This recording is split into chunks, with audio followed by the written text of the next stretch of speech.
শাশুড়িকে মা না বললে কি গুনাহ হবে? মহিলাদের নামাজরত অবস্থায় যদি আজান হয় তাহলে কি নামাজ পড়া চালু রাখা যাবে? গোসলখানা ও টয়লেট একসাথে থাকলে ওযু করলে হবে কিনা? নতুন করে বসবাস করার আগে মিলাদ পড়ানো জায়েজ কিনা? বাথরুমে কাপড় কাচার সময় বিসমিল্লাহ বলা যাবে কিনা? গর্ভকালীন কোন আমল করলে নরমাল ডেলিভারি হবে? আমি আমার মৃত পিতার নামে যাই সাদকা করি তার সওয়াব কি আমিও পাবো? গোসলের পরে ভেজা চুল গামছা দিয়ে বেঁধে নামাজ আদায় করলে কি নামাজ হবে? আমি একজনের কাছে শুনেছি এরকম করলে নামাজ হবে না, বিষয়ে কিছু বলেন। চেইনওয়ালা ঘড়ি পরে নামাজ পড়া কি নাজায়েজ? জানালে উপকৃত হব। আমার মেয়ের পেটে থাকা অবস্থায় মুখে একটি দাঁত উঠেছে, এটি কোনো ভালো লক্ষণ নাকি খারাপ লক্ষণ? স্বামীর হুকুম ছাড়া বাবার বাড়ি যাওয়া যাবে কিনা? নিকট আত্মীয় যারা সুদ খায় তাদের বাড়িতে বেড়াতে যাওয়া যাবে এবং খাওয়া দাওয়া করা যাবে? চলুন তাহলে আমরা প্রশ্নোত্তর আলোকিত ভুবনে প্রবেশ করি। এরপরে কাজী ফাতেমা আপনি লিখেছেন, মহিলাদের নামাজরত অবস্থায় যদি আজান হয় তাহলে কি নামাজ পড়া চালু রাখা যাবে? যাবে, কোনো অসুবিধা নেই। আজান হওয়া হলে নামাজ বন্ধ করে ফেলতে হবে, কোনো কথা নেই।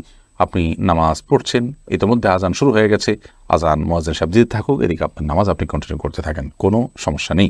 এরপর জেসমিন আক্তার আপনি লিখেছেন, গোসলখানা ও টয়লেট একসাথে থাকলে ওযু করলে হবে কিনা? বাসায় যদি গোসলখানা এবং টয়লেট একসাথে থাকে সেক্ষেত্রে ভেতরে ওযু করলে ওযু হয়ে যাবে, কিন্তু উত্তম হলো কমোড এবং টিপের মাঝে কোনো পার্টিশন না থাকলে, আড়াল না থাকলে সেক্ষেত্রে বাইরে ওযু করবেন, এটা হলো উত্তম। কিন্তু যদি ভিতরে ওযু করেন তাতে ওযু হয়ে যাবে, কোনো অসুবিধা নেই ইনশাআল্লাহ। রোজা ইসলাম রানী আপনি লিখেছেন, নতুন করে বসবাস করার আগে মিলাদ পড়ানো জায়েজ কিনা? নতুন করে বসবাস করার আগে কোনো মিলাদ পড়াবেন না, এরকম কোনো নির্দেশ কোনো হাদিস আমাদেরকে দেয়নি। আপনি নতুন ঘরে ওঠার সময় বিসমিল্লাহ বলে আল্লাহর নাম নিয়ে উঠে যাবেন, এর জন্য আলাদা কোনো আনুষ্ঠানিকতা আপনাকে করতে হবে, কোনো বাধ্যবাধকতা নয়। হ্যাঁ, আশপাশের লোকজন বা এলাকার মানুষ কিংবা আত্মীয় স্বজনকে ডেকে আপনি দাওয়াত খাওয়াতে চান আপনার খুশি একটা উপলক্ষে, সেটা সম্পূর্ণ আপনার ব্যাপার, শরীয়তের কোনো বিশেষ নির্দেশ নাই। আর এর জন্য মিলাদের আয়োজন করতে হবে কোনো নির্দেশ ইসলাম আমাদেরকে করেনি। শিরিনা বেগম আপনি লিখেছেন, পুরুষের কি রূপার আংটি পড়তে পারবে? জি, পুরুষের রূপার আংটি পড়তে পারবে এবং এটি বিভিন্ন বর্ণনা দ্বারা সাব্যস্ত হয়েছে। এরপরে নুসরাত মাহি আপনি লিখেছেন, আমি আমার মৃত পিতার নামে যাই সাদকা করি তার সওয়াব কি আমিও পাবো? আপনার মৃত পিতার নামে যে সাদকা আপনি করবেন, আশা করা যায় আল্লাহ রাব্বুল আলামিন আপনাকেও এক্সট্রা হিসাবে তার সাদকার সওয়াব দিবেন। কারণ আপনি যেহেতু পরিশ্রম করেছেন, আপনি যেহেতু কষ্ট করেছেন, আল্লাহ রাব্বুল আলামিন সেজন্য আপনাকে বঞ্চিত করবেন না। কারণ আল্লাহ রাব্বুল আলামিন কাউকে তার পরিশ্রমকে পণ্ড বা ব্যর্থ হতে দেন না, যতক্ষণ পর্যন্ত সেটি আল্লাহর সন্তোষের জন্য হবে এবং সঠিক নিয়মে হবে। এমনি ফরহাদ হোসেন আপনি লিখেছেন, বাথরুমে কাপড় কাচার সময় বিসমিল্লাহ বলা যাবে কিনা? বাথরুমে কাপড় কাচার সময় বিসমিল্লাহ বলবেন, বিশেষ করে যখন কমোডের সাথে আপনার ওই জায়গার পার্টিশন থাকবে।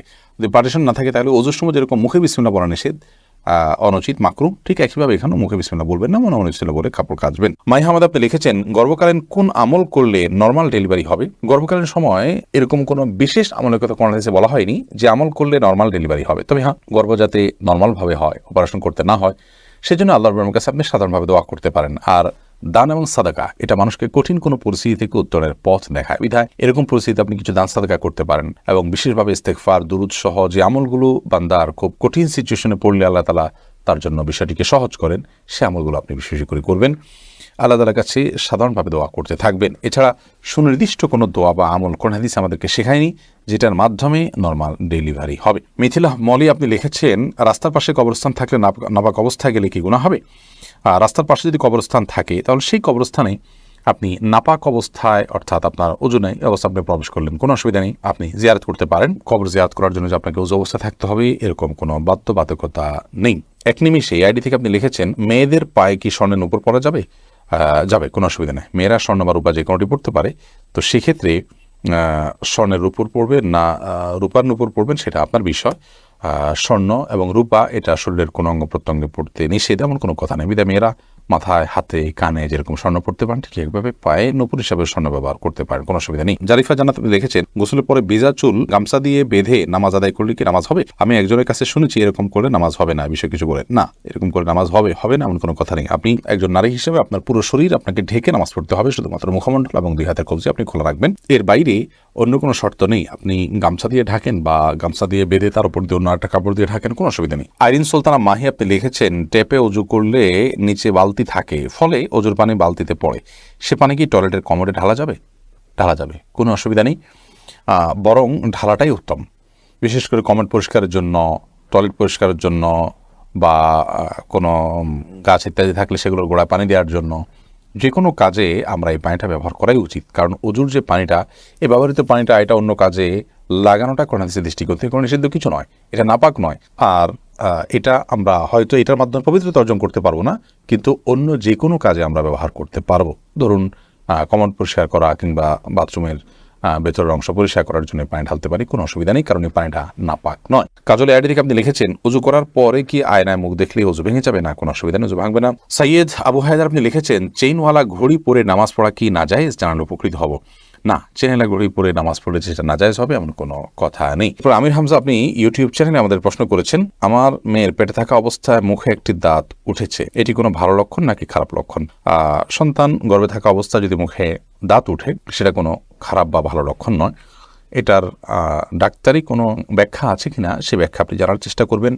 এর বাইরে এটাকে অন্তত কুলক্ষণ মনে করার কোনো সুযোগ নেই, কারণ ইসলাম আসলে কোনো কুলক্ষণে বিশ্বাস করে না। এরপরে মার্জিয়া শেলি আপনি লিখেছেন নিকট আত্মীয় যারা সুদ খায় তাদের বাড়িতে বেড়াতে যাওয়া যাবে এবং খাওয়া দাওয়া করা যাবে। নিকটাত্মীয় যারা সুদের সাথে জড়িত তারা তো হারামের সাথে লিপ্ত, আল্লাহ তাআলা মাফ করুন। এই সুদের সাথে জড়িত হলে, হারামের সাথে যদি লিপ্ত থাকে, তাদের উপার্জন শুধুই হারাম হয়, তাহলে সেক্ষেত্রে তাদের বাড়িতে আপনি যেতে পারেন, কিন্তু তাদের খাওয়া দাওয়াটাকে কৌশল আপনি অ্যাভয়েড করবেন। আর যদি তাদের অন্য হালাল উপার্জন থাকে তাহলে সেক্ষেত্রে হালাল উপার্জন পরিমাণ বেশি থাকলে আপনি সেখানে খেতে পারেন। আর যদি হারাম উপার্জন পরিমাণ বেশি থাকে, হালাল উপার্জন পরিমাণ কম থাকে, তাহলে খাবেন না। আর যদি তিনি সুনির্দিষ্ট করে হালাল উপার্জন থেকেই দিয়েছেন আপনি জানেন, তাহলে সেক্ষেত্রে সেটা অবশ্যই খেতে পারেন। সাবির ইয়াসমিন জানাতে আপনি লিখেছেন স্বামীর হুকুম ছাড়া বাবার বাড়ি যাওয়া যাবে কিনা? আপনি যেহেতু স্বামীর সংসারে থাকেন, অতএব তার সুবিধা অসুবিধা, তার প্রয়োজন ইত্যাদি বিষয় থাকতে পারে, সেই কারণে তাকে আপনি বলে যাবেন। কিন্তু স্বামী আপনাকে আপনার বাবার বাড়ি যাওয়া থেকে বঞ্চিত করে রাখবেন, যেতে দিবেন না, আটকে রাখবেন এবং তার খেয়াল খুশি মতো সে আপনাকে আপনার বাবা মার সাথে সাক্ষাৎ করা থেকে বিরত রাখবেন, সে অধিকার কিন্তু তার নাই। সেটা যদি তিনি করেন তাহলে তিনি অন্যায় করছেন। তবে হ্যাঁ, অবশ্যই আপনি চেইন অফ কমান্ড, একটি ফ্যামিলির পারস্পরিক যে বোঝাপড়া সেটা যেন ভালো তার জন্য আপনি বলে যাবেন, এবং এই বলে যাওয়ার মধ্যে ভদ্রতা, এই বলে যাওয়ার মধ্যে নিজেদের বোঝাপড়া যে আছে সেটির প্রমাণ হয়। বিধায় এটাকে দোষণীয় মনে করা যে আমি তাহলে কি বন্দী হয়ে গেলাম, এরকমটি মনে করার কোনো কারণ নেই। শরীফ শাহরি আপনি লিখেছেন ওযু ছাড়া কি জিকির করা যাবে? যাবে, জিকির করার জন্য ওযু করা শর্ত নয়। এমডি আবুল কালাম আপনি লিখেছেন মহর পরিশোধের আগে স্ত্রী যদি মারা যায় তখন স্বামী কিভাবে মহর পরিশোধ করবে? তার পক্ষ থেকে দান সাদকা করে দিবেন, কিন্তু উচিত হলো জীবদ্দশাতেই মহর পরিশোধ করা। আয়েশা সিদ্দিকা আপনি ইসলাম প্রশ্নোত্তর পেজে প্রশ্ন করেছেন মহিলাদের জন্য সব জায়গায় নামাজের ব্যবস্থা থাকে না, অনেক সময় এই কারণে নামাজ কাজা হয়ে যায়, এই জন্য কি বাড়ি থেকে বের হওয়ার আগে অগ্রিম নামাজ পড়ে বের হতে পারবো? না, অগ্রিম বের নামাজ পড়ার কোনো সুযোগ নেই। নামাজ ওয়াক্ত মতো পড়তে হবে। ইন্নাস সালাতা কানাত আলাল মুমিনিনা কিতাবাম মাওকুতা, নিশ্চয়ই নামাজ ইমানদারদের জন্য নির্দিষ্ট সময় পড়াটা আবশ্যক করা হয়েছে, বিধায় সময় মতো আপনাকে নামাজ পড়তে হবে। বাড়ি থেকে বের হওয়ার আগে আপনাকে অগ্রিম নামাজ পড়ার কোনো সুযোগ নেই। তবে হ্যাঁ, যেখানে যাচ্ছেন সেখানে নামাজের ব্যবস্থা যদি না থাকে আপনি ব্যবস্থা করে নেবেন, প্রয়োজনে রাস্তার এক পাশে দাঁড়িয়ে যাবেন, কোনো একটা ফাঁক ফোকর আপনি দাঁড়িয়ে যাবেন, কিন্তু আপনাকে অবশ্যই নামাজ পড়তে হবে সময় মতো। এরপরে কবির হোসেন আপনি লিখেছেন শাশুড়িকে মা না বললে কি গুনাহ হবে যদি তিনি কষ্ট পান? শাশুড়িকে মা বললে তো গুনাহ হবে না, কারণ এটা তো আপনি গর্ভধারণকারিণী মা হিসাবে তাকে আপনি মা সম্বোধন করছেন, এটা সম্মানসূচকভাবে মা হিসাবে আপনি তাকে আখ্যায়িত করছেন। কারণ আপনি আপনার মায়ের নাম যেখানে সেখানে লিখতে হয় সেখানে শাশুড়ির নাম কোথাও লেখেন না, তার মানে আপনি তাকে আপনার গর্ভধারণকারিণী মা হিসাবে স্বীকৃতি দিচ্ছেন না, বিধায় তাকে মা বলাতে কোনো অসুবিধা নেই। বললে তিনি কষ্ট পান তাহলে সেক্ষেত্রে এরকম তো আর কথা নয়। যদি এরকম হয় তাহলে সেক্ষেত্রে আপনি বলবেন না। আপনি লিখেছেন প্রশ্নে শাশুড়িকে মা না বললে কি গুনাহ হবে? না বললে তো কোনো গুনাহ হবে না। আপনি প্রশ্ন করার কথা যে মা বললে কি গুনাহ হবে কিনা, না বললে তো গুনার কিছু না। আপনি শাশুড়িকে আন্টি বলেন বা অন্য কিছু বলেন, তাতে কোনো অসুবিধা নেই।